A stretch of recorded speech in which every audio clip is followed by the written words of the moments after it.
A record high in median home prices, a small uptick in inventory, and a surprisingly quick drop in days on market. This is what we saw in the September 2025 real estate market here in the Mount Dora area, so let's break it all down, including how the Fed's interest rate drop impacted things. I'm Riley, your Mount Dora realtor. I release videos each week about life and real estate here, so whether you're thinking about moving in 3 weeks or 3 months, book a call with me in the description box below, and let's talk about your move, but let's get to it.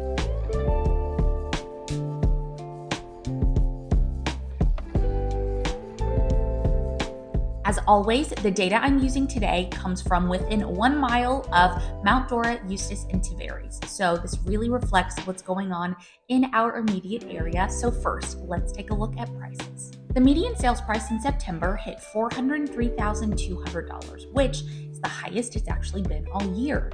And that is a noticeable jump from August, when prices hovered at just over $90, and it even edges out the previous high in May, which was right at $400,000. If you've been following my updates this year, you know we've seen prices holding pretty steady in the spring, but this September bump shows that demand has not gone anywhere.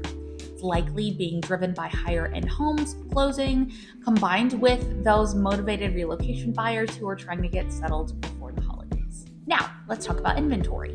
From March through August, we stayed pretty flat at about 5 months of inventory, but in September, that number ticked up to about 6 months. I know that doesn't sound huge, but in the real estate world, that is the difference between a balanced market and one that starts to lean more in the buyer's favor.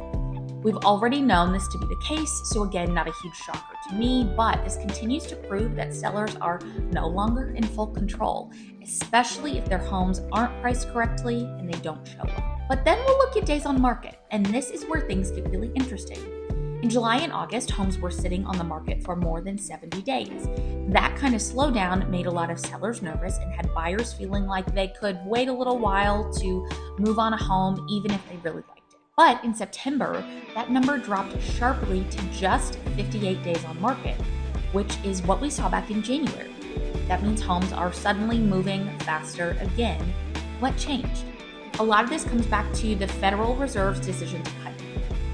And while that doesn't directly lower mortgage rates, at least not directly and right away, it does change how buyers feel and their perception of the overall real estate market. There is now a sense that rates might continue to come down, and that creates a little bit more urgency. Buyers are trying to get ahead of the curve by jumping in sooner. They don't want to wait and risk getting into more of a competitive market, especially if demand continues to tick up even more. We're also still seeing strong relocation demand here. Buyers who are coming in from higher cost areas like New York, DC, Miami, Chicago, Mount Dora continues to offer them that small town lifestyle that they're looking for with easy access to Orlando. So that out of town interest is a big reason why we're seeing prices hold and even rise despite the shift in inventory. So the question I always like to answer is, now the time to buy or sell? Buyers, let's talk to you first. If you're buying, this is still a great time to be in the market, in my opinion. You are getting more inventory than we saw earlier this year, and homes aren't flying off the shelves in the way that they did during the peak of our market. But that drop in days on market does tell you that you can't really wait around any longer if a property is the right fit for you.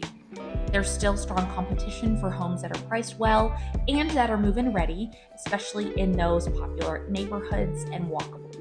With the Fed interest rate cut, there's also more buyers out there on the hunt, which means we might start seeing more activity into the fall, into October and November, which could be a huge change in our typical pace. If you're selling, the market is still working in your favor, but like I've been saying since the beginning of this year, your strategy matters more than ever. Yes, homes are moving faster again, but please don't let that fool you into thinking that you can overprice your home or skip staging it to save a few bucks. The truth is, buyers have a lot of options right now, and they're watching closely. The listings that are clean, that are staged, that are priced well, and that are well marketed, they are going under contract quickly. The ones that aren't are sitting. We're also heading into the fourth quarter of the year, which is when things typically slow down in our market, not only in Florida, but nationwide. So you want to do everything you can to stay ahead. As always, I'm going to keep an eye on the data for you each month and let you know what it means for you. So whether you're planning a move in the next few weeks or just keeping tabs on the market through the end of the year, staying informed about your local real estate market is the best thing you can do. Keep browsing my channel for more info on our local markets and great neighborhoods and homes. Thank you so much for watching. I'll see you on the next one.